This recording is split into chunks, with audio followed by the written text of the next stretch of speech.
Hi, everyone. Welcome to You Own It with Jerry Thompson. And we've talked a lot about the selling process, a lot about the buying process in the first 4 or 5 episodes.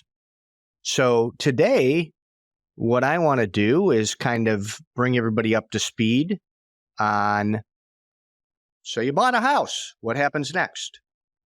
Right? Everybody talks about making offers and getting the contract and they bought a house, and then after you buy the house, the first day afterwards, what the hell do you do? How do you get to the closing? So I thought I would outline for you in this episode. So I bought a house. What do I do next? And one of the things I hope you get out of all this episode, if you listen to the first episodes, like how do you win a multiple offer, and that sort of thing, you succeed in getting a house. And now I hope to take you through the closing process. So the first thing that happens is when you buy a house is you've already made a written purchase offer. You've already submitted all those contracts to the seller's agent as a buyer. And when they say, we've accepted, the first thing you need to do is make sure all the contracts get finalized and finalized quickly. Often in a negotiation, it could be 9 o'clock on a Monday evening, and an agent will say, your agent might call you and say, the sellers countered us at $252 and you offered $250 and you want it. And the seller's agent will say, great. Ask your agent to complete the circle quickly. I say almost every one of these things in a closing transaction and a negotiation, everything. It's a circle. If you can imagine your computer's rebooting and you know that thing that goes around and around and around. Well, when you have a verbal agreement you made a proposal, you've gotten a counteroffer verbally, you've accepted it, you're the beginning of the circle. When the seller's agent sends the contract back to your agent as a buyer, I'm hoping you have an agent that completes their circle quickly. You should be getting that contract via either electronic document or schedule an appointment with your agent almost immediately to sign it.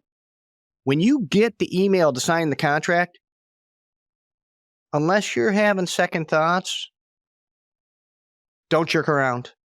Get it done. Because literally, you have a seller's agent, and a buyer's agent have sent you that form on Monday night at 9 o'clock, and they are probably all sitting at their desktop waiting for the final paperwork to come back. Usually it's just one initial. So finalize the contracts. I say finalize the contracts, dot your I's, cross your T's, get them done. Get it done and buried. The quicker you act, the more you finalize those documents, the more confidence everybody in the transaction has that you are moving forward and not veering off course. Especially if you win a multiple offer and they want you to initial one thing, don't hang around, because while you're hanging around, there's somebody that might have lost that could be changing their position, and you want to lock down your position as quickly as you can. Once you've got the formal, completed, signed contract in your possession, it's all executed by all parties. You're going to want to, in this, for the purposes of this episode, I'm going to outline all these things. I am in Erie County, outside of Buffalo, New York. So these are Erie County, New York standard protocols. You can kind of translate them around the country based on what your current market is. But here we have attorneys that close the Bar Association attorneys help the agents and handle all the closings. First thing you want to do, get the contract back, get an attorney. And when you're getting an attorney, I would do the following. I would ask your agents for real estate attorneys recommendations. Who do they like? Pros and cons of a couple of them, because they all have different personalities, different styles, and about what that cost should be. And they all should be relatively standard. If you have a friend or a family member or a personal attorney that you'd like to use, or somebody that was recommended to you, make sure they do real estate. There are a lot of general practitioners that do real estate offices that do all sorts of different types of law, including real estate. But you want to make sure that they are a regular in real estate. They know the normal processes. They know what the standards of practice are amongst the real estate attorneys in the region, because you can get an attorney that doesn't do much real estate that treats it as a civil litigation, and they charge you too much, they do way too much work, and everything is pulling teeth. And I've seen scenarios where we've had an agreement between a buyer and a seller, and then the buyer's attorney, maybe some of my bar association friends won't appreciate it, but they get lawyer muscles. Look at us.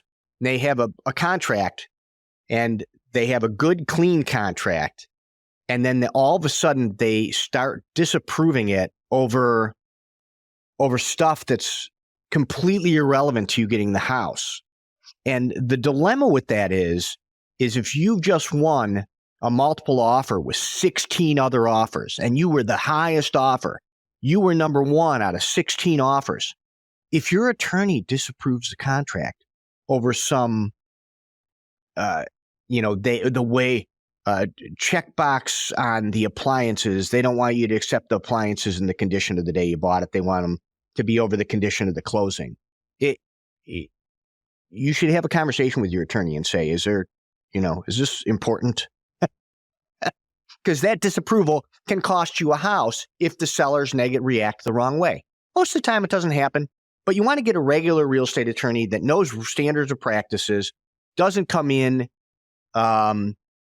kicking down doors, creating problems with transactions that are all standard form and contract that everybody's agreed to. There are reasons for you to have an attorney. I'm not saying don't let them bring up concerns, but I am saying non-standard real estate attorney will get into arguments over things that every bar association attorney that's handling real estate closings as a standard of practice. If an escrow septic can't be passed, we'll hold an escrow. Here's a good example. And if all of a sudden you have an attorney that doesn't have any idea what they're talking about, what a septic is, they've never closed real estate before, they start demanding either giant escrows or all sorts of things that can't be promised and delivered by the seller, it can create a issue in your transaction you don't need. So try to find a real estate attorney, somebody that does it regularly and closes it regularly, and then pick one. Once you pick the attorney, notify your agent. Your agent will send the contract if they have closing coordination, or they'll tell you to send the contract to that attorney right away. Most good agents in today's marketplace will literally send the contract via email to your attorney the moment they hear who it's going to be. Get the attorney approval. The attorneys in Erie County have 3 days in which, once they receive the contract, in which to disapprove it. Try to find an attorney that actually approves it and approves it quickly. There are some attorneys that do not do any letters. They don't disapprove it, and it can leave the transaction hanging for 4 days until their time is up to disapprove the contract. Even if it's a one-sentence email to the other attorney, I'm not disapproving the contract, consider this my approval. Try to find an attorney that will submit that so that nobody is wondering, is there some missing disapproval coming from the attorney? In the first 3 days after the attorney gets the contract, if you get cold feet, something changes, you don't want to buy it, you have a conversation with your attorney is able to disapprove the contract.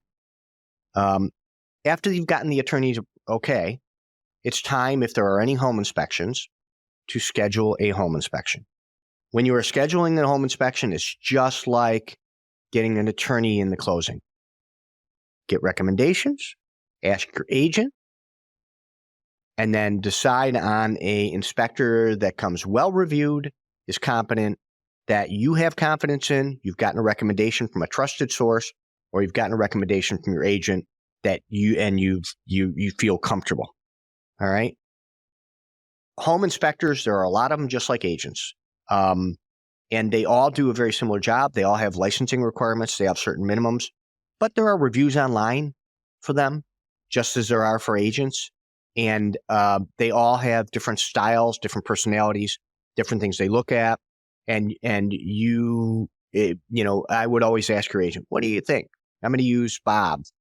And the perception in the market is, I've heard people say this to me, don't want to pick an inspector that you recommend because you're going to have a bias with the inspector. A good licensed inspector is just like a good licensed agent. They're going to do their job for you, whether or not I recommend them to you or not. A home inspector should not overlook a problem with the house simply because they've done business with me and I've recommended them.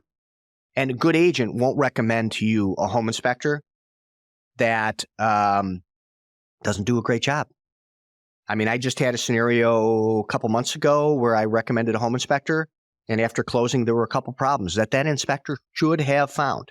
And he is no longer on my home inspection list for recommendations. He's been eliminated. They were pretty obvious things that should have been at least highlighted to the buyer. And we read the report, and it, the buyer was disappointed in the services that they had provided, and I was too. So, but pick one and do it ASAP. So when I say to you, finalize contracts, find an attorney, get an inspector, these are things that are done. You bought a house Monday night. You should have everything done, attorney approval by Wednesday or Thursday at the latest, home inspection scheduled by Friday or Saturday. You shouldn't and that's a long time. 6 days is a long time. You want to get all that done in 3-4 days. You want your attorney to get the contract, approve the contract the next day, schedule the inspection within 2 days, because speed moves the process along, and it also moves the opposite party along. Dragging your feet creates second thoughts for everybody. Use buyer, seller, and time creates problems in real estate transactions. So pick an inspector. Schedule your inspection. When you schedule the inspection, so you're doing a home inspection. I know in today's market, a lot of people don't succeed in getting them as a condition of the contract. But if you're doing the home inspection, what's going to happen is when you're going through the inspection, the inspector is going to climb in the attic, look for mold. They're going to get up with a ladder on the roof, look at the gutters. They're going to look for venting from the bathrooms as they go out the roof. They're going to look at all of the electrical outlets. They're going to look at the circuit board. They're going to pull the front of the circuit board off, see what type of wiring it is. They're going to check outlets for the right polarity. They're going to check for GFIs.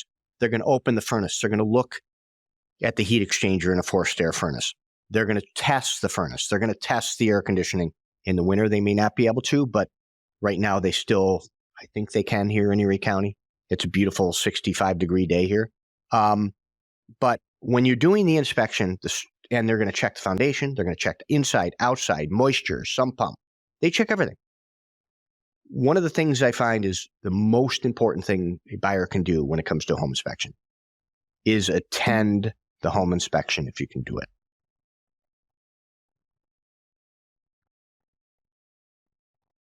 Home inspectors have reports that they submit to you after the inspection. The reports always read like a list of facts and then a series of disclaimers, because there are things an inspector can't possibly see, like behind the drywall. They don't have x-ray vision. They can't see things in the furnace. They can take it apart and look at it, but they're not going to pull all the mechanicals apart. They're only putting the cover off. They can't see things, unknowns. So a lot of times a home inspection report will say things to you if you read the report, such as, we've thoroughly inspected the furnace. There doesn't appear to be any issues. Warning, we highly recommend to you that you have the furnace fully serviced and have this all investigated by a professional furnace contractor. And these type of things are all the way through your home inspection report. The read is much scarier than the reality. So a few things you gain by attending. Perspective. You gain the perspective of the home inspector's professional opinion while they are there. Usually a good inspector, if there is a concern, they open the furnace, they're worried about something, they will show you. They'll explain it to you. They'll tell you the pros and the cons, and you'll be comfortable with what their recommendation is. If you simply read the report, you might be like, oh my gosh, there's a lot more to this than I think I want to proceed. Home inspection, when you read the report, it always seems to be feel a little more negative than the actual reality when you're there with the professional giving you an education in the house. And there's a reason for that. I mean, there's a lot of liability in that inspection for those inspectors. They get people with, filing stuff against them all the time for not finding things. And the report will have a tendency to say things like, I've looked at this the best I can, but I am not a concrete engineer. So this crack, while I don't find it to be horrible, I think you should have a professional check this out. And I've had people that not attend, and they look at all these things and they go, I have to have this second opinion, this second opinion, this second opinion, this second opinion, this second opinion. If you can attend the inspection, you will get a much better sense of the house. And you'll get a much better sense of what the real problems are. The other thing is when you go into home inspection, again, perspective is very important. Remember what you paid. I had an inspection a couple weeks ago where after the inspection, I was a seller's agent. The buyer's agent called and said, we have like 3 very vague problems. There was this old plumbing and their old boiler. And I said to the agent, what specifically are you saying? Does something not work? And they said, well, no, it's just older.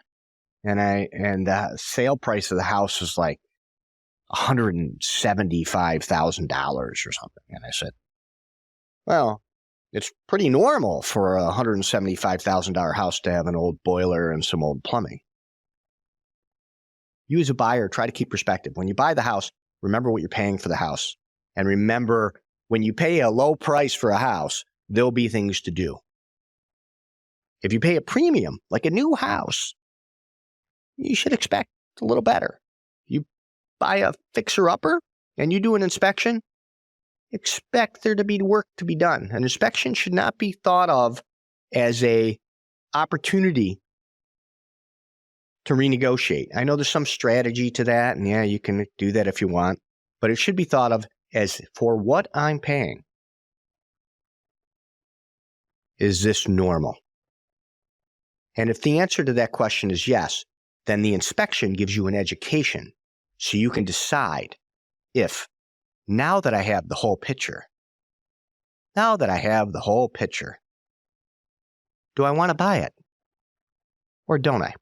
So I say, get the contract, attorney, get the sign-off all in a couple days, get the inspection scheduled by day 3, attend the inspection. At the end of that inspection, be prepared to sign off on the inspection. If you want to wait and read the report, go ahead. You'll feel worse after reading the report than you do when you're standing outside the house with the inspector. One of the great benefits of the home inspection report, by the way, is usually a good inspector will give you a nice report with a consolidated, handy-dandy maintenance checklist at the end, things that I'm concerned about you should address. And after you close the house, every house I've ever bought that I've had an inspection, I've always gotten one of my general contractors and had them go knock that punch list off. So there's value to those. And sometimes I do recommend you buy a house you didn't do an inspection. Never hurts to do one after. Get a good education. Most inspectors are very good at helping you to identify things. Even with my existing houses, I've been in houses and I've called trusted inspectors when I've been having an issue with flashing or something, asked their advice, what they would recommend. And they don't solve the problem. They're not contractors. They tell me what the problem is, what I should look at, and then I can focus on it with my contractor. Once you've signed off on the inspection, pick a lender. Now, this to me is one of the most important decisions and one of the decisions that most buyers that I work with, if there's going to be a problem, most of the mistakes that they make is in the picking of the lender. And let me tell you what happens with picking the lender. If you've ever watched, and if you haven't watched it, watch it. Watch The Big Short. It explains the mortgage market in a lot of ways very well. They have like a Jenga thing where they're saying, these are the type of mortgages, and if this mortgage doesn't work, and what happens with a mortgage, if you can, I try to explain this to agents. Almost the vast majority of mortgages that you're going to get are packaged together with other mortgages like them and sold on the secondary market. They're fundamentally sold to Wall Street. Wall Street, the bond market or the secondary market, is looking for certain types of mortgage products that they buy in the package, which means that fundamentally, if you're getting a 20% down conventional mortgage on the same date and you call 8 different lenders, most of those lenders, if not all of those lenders, are reselling that conventional mortgage to the same packaging location, which means that often in the mortgage shopping process, you can get bait and switched very quickly. And let me explain how. So you call a local lender, you call a national lender, and you call a large bank, and then you call some broker. And you're getting conventional mortgage. Our rates today are 5.75% with 1 point, and we can lock it in, and these are our closing costs.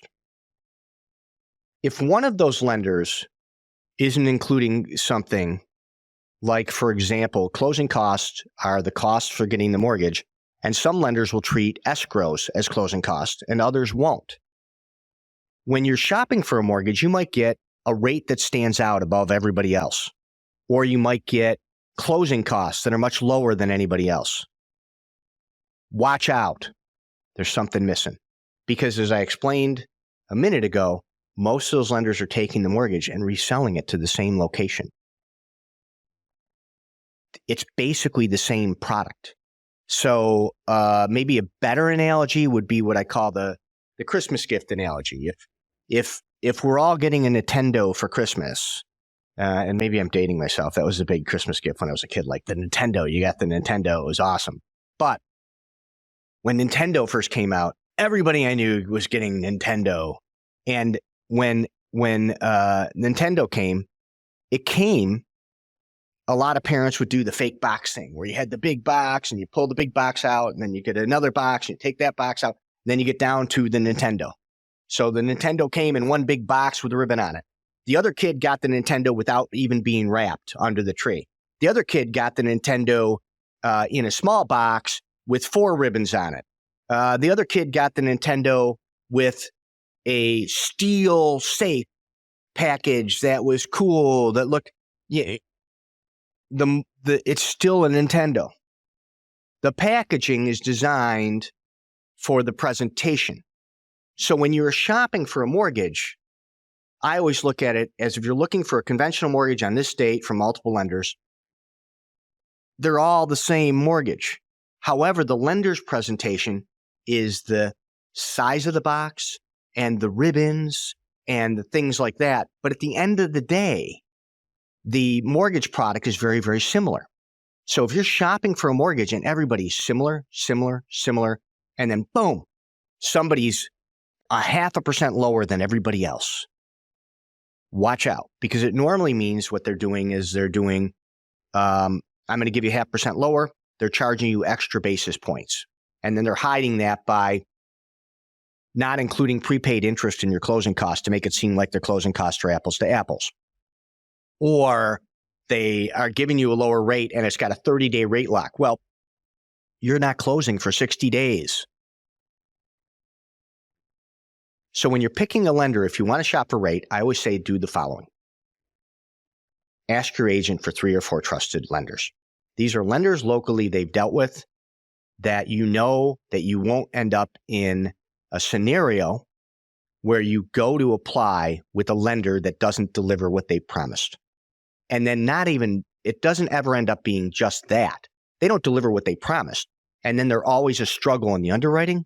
They're always late. So usually if somebody makes you wild, crazy promises, verify it. Because more often than not, it's still just a Nintendo. They're just adding some ribbons on the box to try to draw you in to get you to apply, because they know once you're into the application process 2 or 3 weeks down the line, whatever they do, you can't reboot. You have a contract you're proceeding on. So whenever you're shopping for a lender, I always say, ask your agent if you really want to shop rates for 2 or 3 trusted sources, people that deliver what they promise.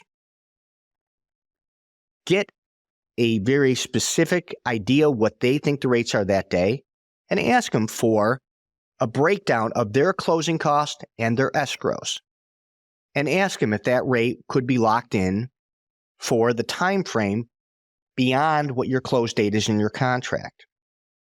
And then get that from the 2 or 3 lenders you're shopping with that are trusted, and they're lenders that your agent says, yes, they do deliver well.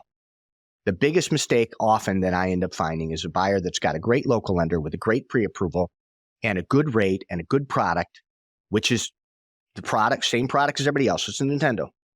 and then ends up calling an 800 number. Usually it's some broker. And by the way, that's not disparaging to brokers. Brokers are awesome. If you find a good local trusted broker, they do a great job. But usually it's some mortgages for guys named Jerry, right? Oh, that sounds good. My name's Jerry. They offer special mortgages for me. And then you call them and the guy's on the phone somewhere in Iowa. And he goes, yeah, I can do that. I'll beat that rate by 1%. I'll close this in 2 weeks. You count on me. All I need is $750 to do your application today. And you do it. And then all of a sudden, there's a problem. And when there's a problem, it's somebody that your attorney doesn't know, somebody that your agent doesn't know. They have a bank attorney that's out in New York City trying to close in Buffalo, New York, that's not doing any work, that has all these unreasonable demands not based on the standard of practice. So when you're shopping for a lender, and you've got to do it quickly, shop good, reliable lenders, mortgage representatives. Professional mortgage representatives are the people you want to do your application with, not a branch at your local bank. You want to get if you go to, for example, M&T Bank here in Western New York, you can walk in the branch and they'll help you. But there are some phenomenal mortgage reps that are pros that work specifically in the mortgage department for M&T, and they know the mortgage process. They know how to properly price it. They know how to lay out closing costs for you. They know how to educate you. They know how to get your application moving forward and through the process. You do not want to be in a position where you've applied with somebody and you're having trouble in underwriting. You're having trouble. They don't deliver their promises, and nobody can reach anybody on the phone because they don't have any accountability to local brokers, the local attorneys, the local agents, the seller, or even you, because they're never going to have to face you again the rest of their lives.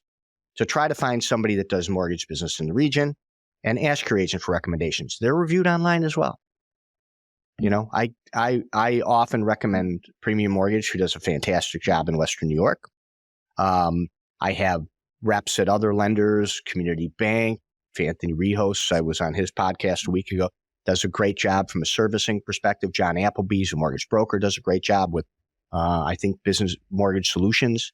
I mean, there's a lot of people that if you just said, hey, who should I use? I can recommend. You can shop rates, but I can guarantee you when I recommend those people that you're not going to get you're not going to get a dangled rate or a hypothetical closing cost that's too low. You won't get into a mortgage product that maybe charges you too many points.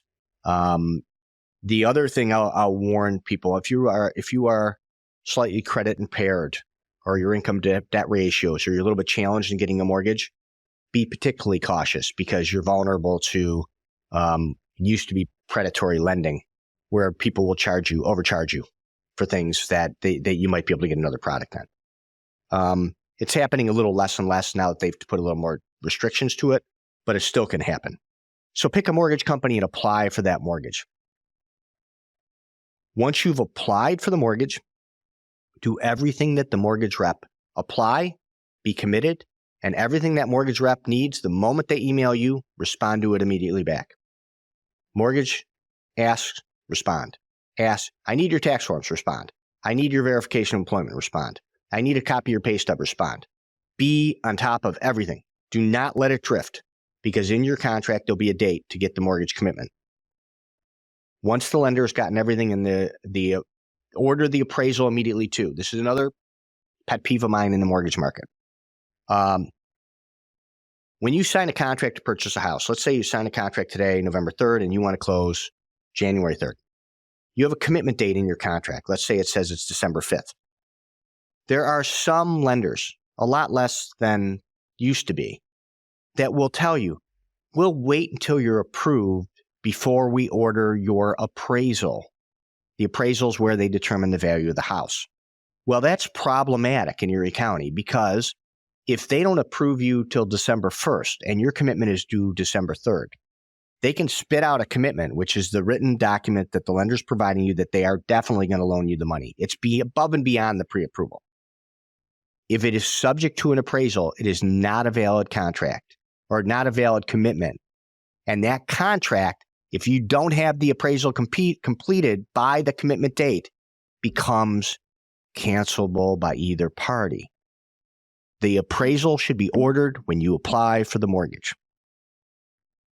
It is just as important as verifying your income, and it costs you. That's why they don't like to do it. It might cost you $450 up front in the application to get it done. But there's nothing worse than getting your commitment, and then it's December 1st, commitment's due December 3rd. You don't have the appraisal done. Now, everybody's rushing around to get the appraisal done that should have been ordered November 3rd. And then the appraisal shows up November 11th, and there's a problem.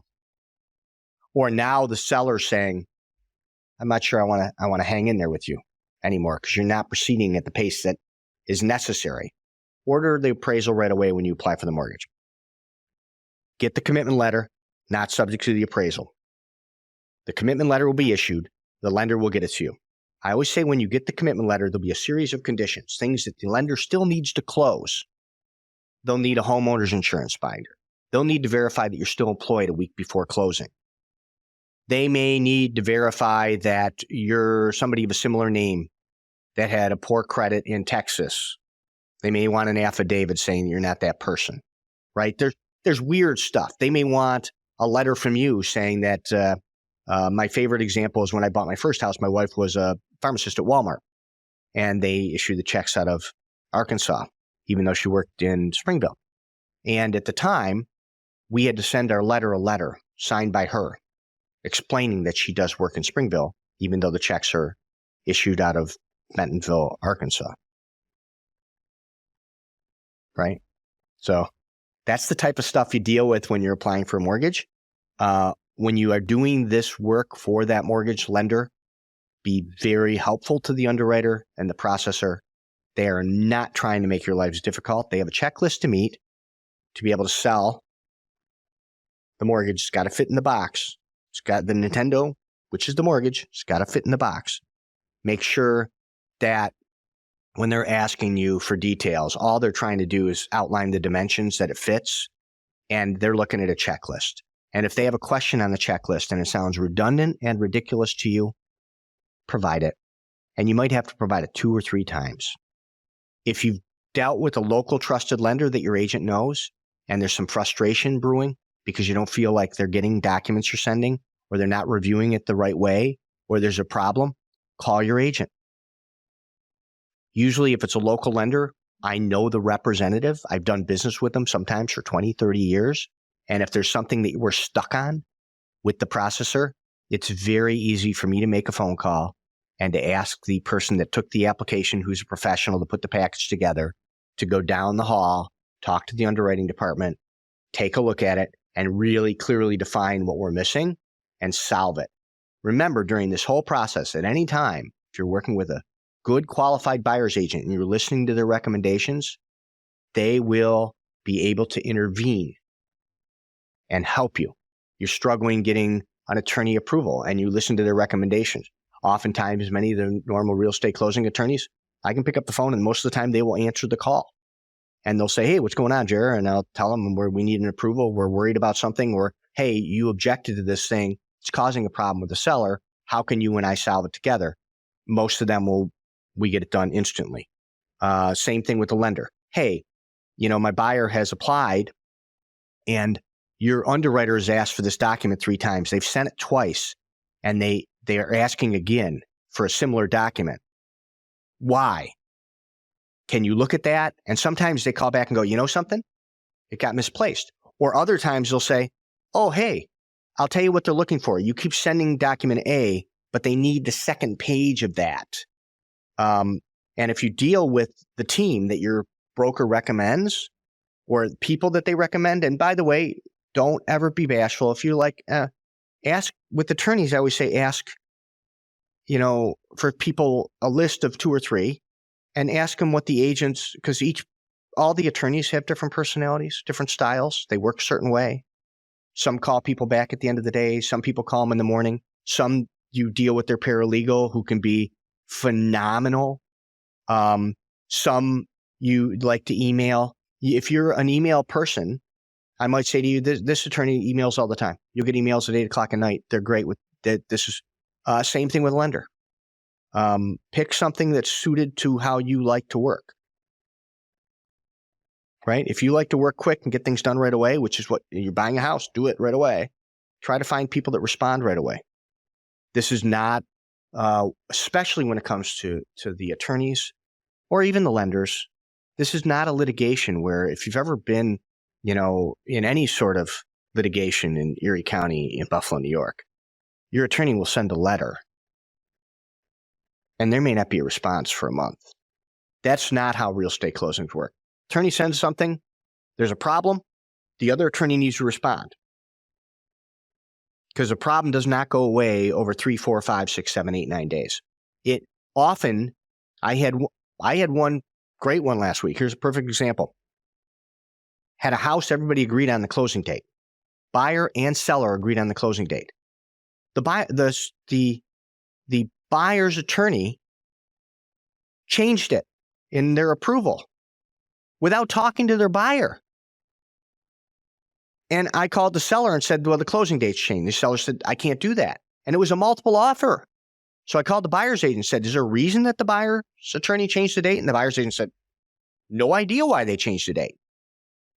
So the buyer's attorney and the buyer's agent called the buyer's attorney, who didn't respond. Finally, the buyer's agent and I just did an addendum changing the date to what worked for both of them again, sent it back to both attorneys who were good.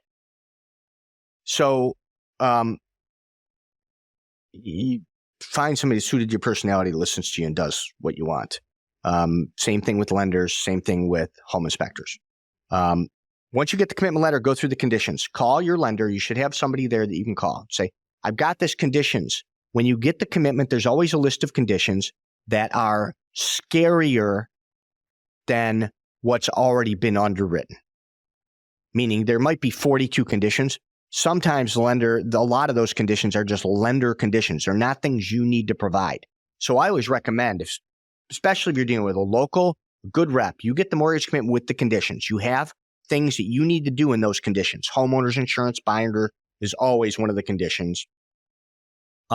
Sometimes, some verifications of employment, sometimes some pay stubs that are missing, maybe a tax form that you didn't send through. Go through them with your lender person that's communicating with you and say, which ones are my responsibility?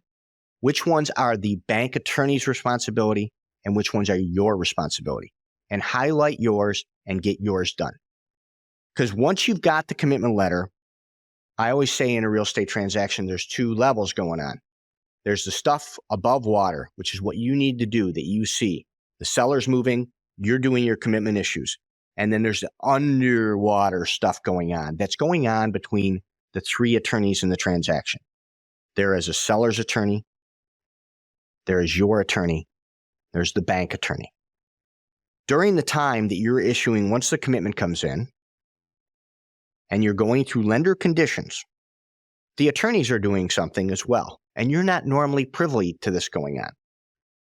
When you buy a house, you get a clear title or an insurable title in Western New York and Buffalo, which means that you own the house. There's not anybody that's going to come back from 1978 and say that they have an interest in the property still at closing. And during the time that you're finalizing your mortgage conditions, the seller's attorney has run a title report in Erie County from 1920 up to today, showing all of the history of ownership and transfers and the legal description of the site and any mortgages that have been put on the property and those to make sure that those have been released or discharged in previous transfers, as well as estates and death certificates and things to make sure all prior title transfers are nice and clean. Seller's attorney gets a title report.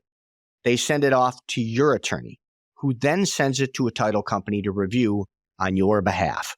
Your title company traditionally will come up with title corrections or deficiencies. A good example of one might be there was an estate 2 owners ago, and when they closed the property, a death certificate hadn't been provided or recorded. I just had that happen about a month ago, and they found the death certificate. There was a property that had been transferred, and we were trying to close on a Wednesday. And on over the weekend, the buyer's attorney discovered one of the title company wanted a death certificate from 2 owners ago.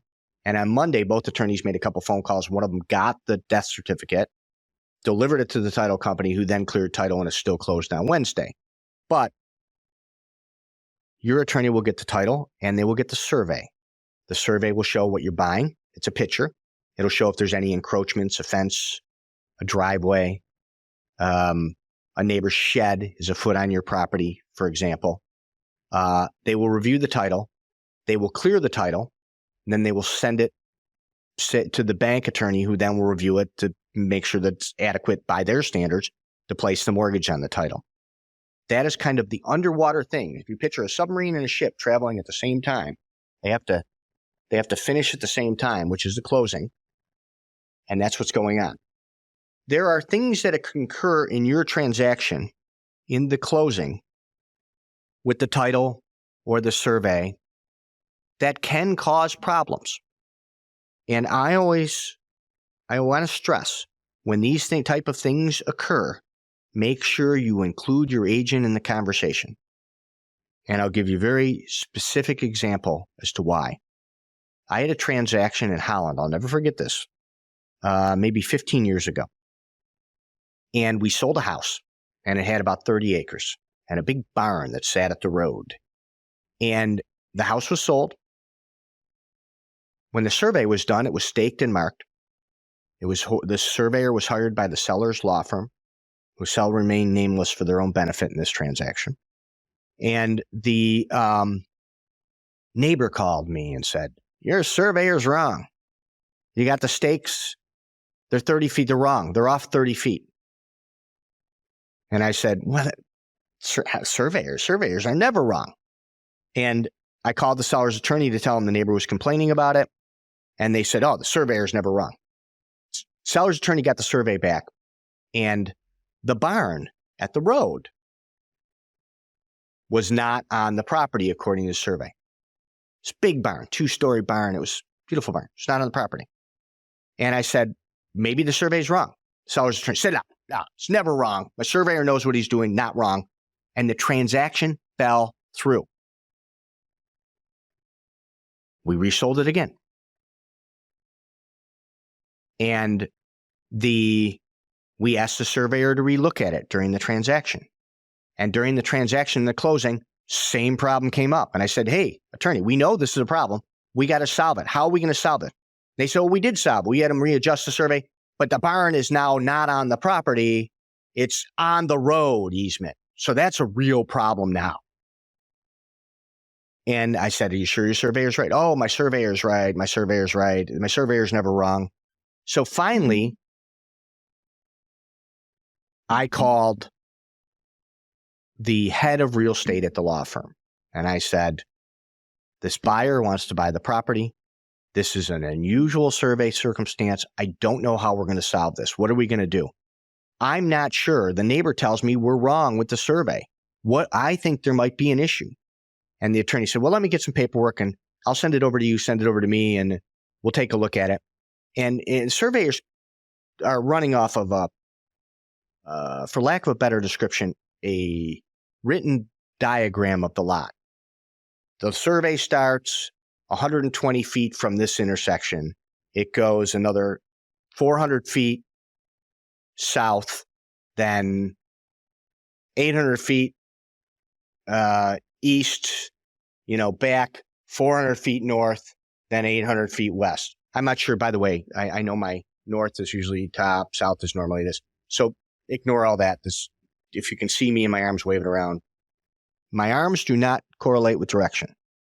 And I read the description, and I went out to the site, and I tried to follow the description from where the meets and bounds or where it was described. And the first stake, the point of demarcation, was in the wrong spot. And I called the seller's attorney and I said, "I think the surveyor's wrong." And they again said, "Our surveyor's never wrong. It doesn't happen. You're being, let us handle our job," I think was basically the speech I got. I said, "All right." Transaction 2 fell through for my poor seller. So finally I said, "Before we do this again, let's get another opinion. Let's get another surveyor. Let's do transaction 3. And we got another surveyor who identified the point of demarcation being 30 feet in the wrong. The barn was on the property, the neighbor was right all along, and the attorney who refused to look at the survey and the legal description and go out to the site to figure it out because they were convinced surveyors are never wrong, was wrong. And we sold it and closed it. So I tell that story because during closings, problems can come up in title, problems can come up with surveys. And agents, surveyors, title companies, and attorneys all are human beings. Sometimes problems come up that sound like they're unsolvable.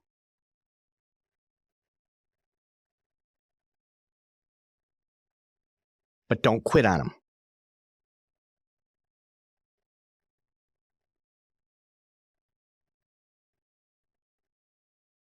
Somebody may be wrong. Don't quit. Don't quit until there's nothing left to solve. Some problems are unsolvable. But I close 2 transactions a year with problems that somebody in the transaction wanted to quit on. Maybe more. A bank wanted to quit because there was something in the underwriting, and you just need to look at the problem. Remember, the people that are solving those problems for you in the closing process are not getting paid hourly. They're getting paid very little money, and they, as much as they're there to help you, if it seems like an insurmountable problem, don't have the time in the day to spend 8 hours driving out here, checking that out, figuring this out, getting estimates, doing this, and solving it.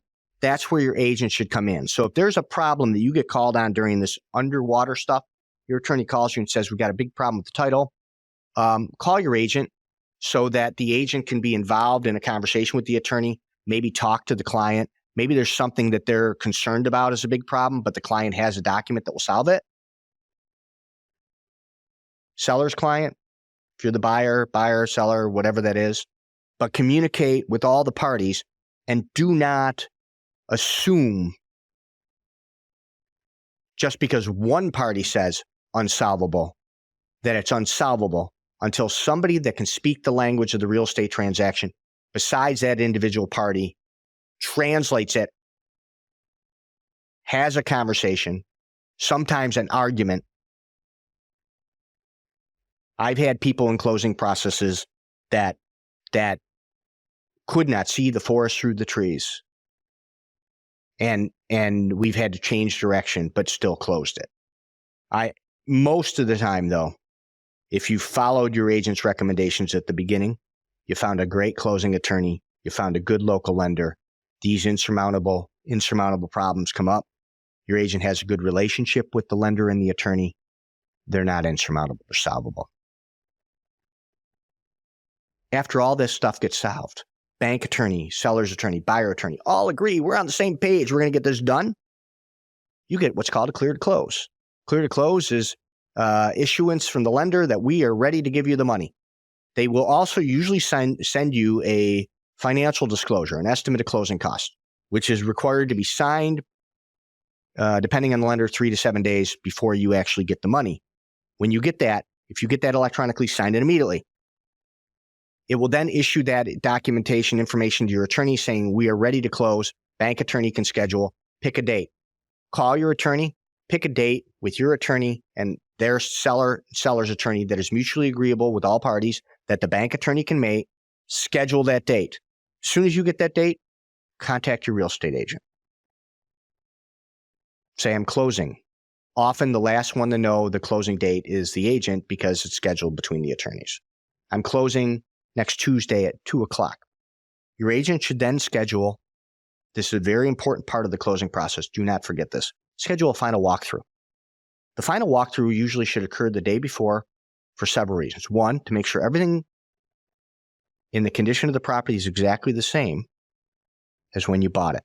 There's not a window that's broken, couch hasn't fallen through the floor, the seller has left the property in broom clean condition. Does that mean that they're going to scrub the dust in the corners? No. But they shouldn't have junk and boxes and stuff all over the place that's left for you. Broom clean condition, relatively clean. Still expect when you buy a house, you're probably going to want to clean. Some sellers leave it impeccable. Other sellers will leave it, you have a half a day of cleanup to do. You're looking to make sure they're not leaving junk behind for you. The biggest problem at final walkthroughs often is I call it the paint can rack. You walk down in the garage and there's a rack of 142 paint cans. Every layer of paint that has ever been in the house. The owner in 1940 left it for the owner in 1958, who added to it and left it for the owner in 1970, who added to it and left it for the owner in 1992, who added to it and just left for you. And they say, it's all the colors of the paint you could ever imagine. Well, that's great. But it shouldn't be there. If you're a seller, clean out the paint can collection. If you're a buyer at the final walkthrough, decide if you want to just take it over to somebody that picks up paint for free. We've got a great place in Orchard Park, New York here that will take the cans and dispose of them without you having to do the kitty litter thing in the driveway and all that stuff. So, but when you do the walkthrough, you're really looking, make sure the furnace works, make sure the air conditioner works, make sure the water runs, make sure there's no leaks in the basement when you turn on water, make sure there's no leaks below in the sink when you turn on water, make sure the gas fireplace starts, which is very common. Sellers will turn off a pilot, have it going through that right now. Closings are happening. Pilot was turned on the gas fireplace over the summer. Buyers are going to the final walkthrough. They can't start the gas fireplace. So if you know the day before, the seller can go back, light the pilot, show them how to light the pilot, or you can read the directions and light the pilot and make sure things are the way you expect them to be. And then give your agent the thumbs up. At the walkthrough, do a couple things. When you're doing the walkthrough, make sure you take pictures of the meters, electric, gas, water. Call all of those companies that day. I'm closing tomorrow. I want my electric, gas, and water transferred over. You may want to set up your internet account right away. Make sure that you have everything so that nothing gets shut off. You should get a closing statement from your attorney with directions for the checks that you are to bring. The checks need to be certified bank cashier's checks. They need to be specific to the direction of your attorney. They need to be at least in Erie County, Buffalo, New York. They need to be in a New York State bank. Make sure you follow your attorney's exact instructions with your closing checks. Do not bring a personal check and do not show up with a stack of cash. It is not acceptable here. Walk into your lender or your bank, not your lender, say, my attorney says I need a certified bank check for this amount written to this person, and I need a second one for this amount written to this person. And I need a third one written to their lender. Get them exactly as instructed. Show up at the closing. And you should have also at the walkthrough, let's go back one step, coordinated with the agent.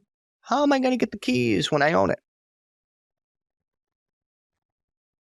And then when you own it, the moment the closing happens, I'll warn you, closing happens, there is no champagne that pops.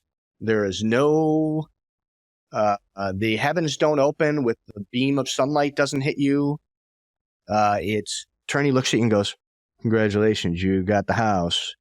And then they say, I got to go to another closing. Thanks so much. Pleasure to meet you. They go to the next table and you are left to go visit your new house, which is usually the most exciting moment. That's where take some champagne, order a pizza. But I always say, after you buy and close, go to your house and then treat it as your house. I have some people, they buy, they're not going to move in for 2 weeks. They don't pay any attention to it for 2 weeks. And then they call me and go, oh, I can't get in the house now. There's 3 feet of snow. Set up your snow removal, set up your lawn care. It's your house. The day it closes, it's not the seller's responsibility anymore. It's yours. So that's why utilities, calling before closing, utilities are very important. You don't want to be sitting there the first night in your new house and have the electric gone. So, closing process. What do I do next? Finalize your contract. Find a closing attorney. Listen to your agent's recommendations.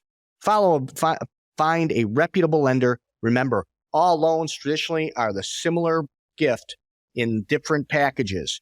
Don't fall for the really big box. It's still the same loan. Shop apples to apples when you're shopping for mortgage. Pick a good lender. Pick a good home inspector. Attend the home inspection. Make a decision quickly on the inspection and sign off. If there are questions on the inspection, talk to your agent. Communicate with them throughout. Apply for the mortgage. Get the commitment letter as quickly as possible. When you apply, make sure you write that check for the appraisal. That needs to be included in the commitment letter. Stay in communication with your attorney during the title process. Make sure there are no issues that come up. And if there are, ask them to notify you of that if there's anything that the agent may be able to do to help. Get the clear to close from your lender. Contact your agent and your attorney to coordinate the closing date. Contact your agent when you know the closing date for a final walkthrough. Do one. Call the utility companies. Make sure they're on at the closing. Bring the closing proceeds exactly as your attorney recommends. Not a dime off. Unless you're carrying a dime in your pocket. I think they'll take a dime if you're a dime off. But please don't do that to the attorney. Close. Make sure you get your keys and go to your house. It's yours. Treat it as such. Don't ignore it. It's your job. It's your house. It's your responsibility. As always, thank you for listening. And I'll be back next month with You Own It with Jerry Thompson. Thank you so much for tuning in to You Own It. Don't forget to take a look at the show notes for any resources mentioned during the show. And if you haven't already, be sure to subscribe on YouTube, follow us on your favorite podcast apps, and turn on your notifications so you have access to the latest and greatest. All of our social channels are clickable in the show notes as well. I'd also like to remind you to check out our website, c21jerry.com. There you'll find more info on me as well as my latest listings for all of Western New York. Thanks for tuning in. Remember, through any big decision, you own it.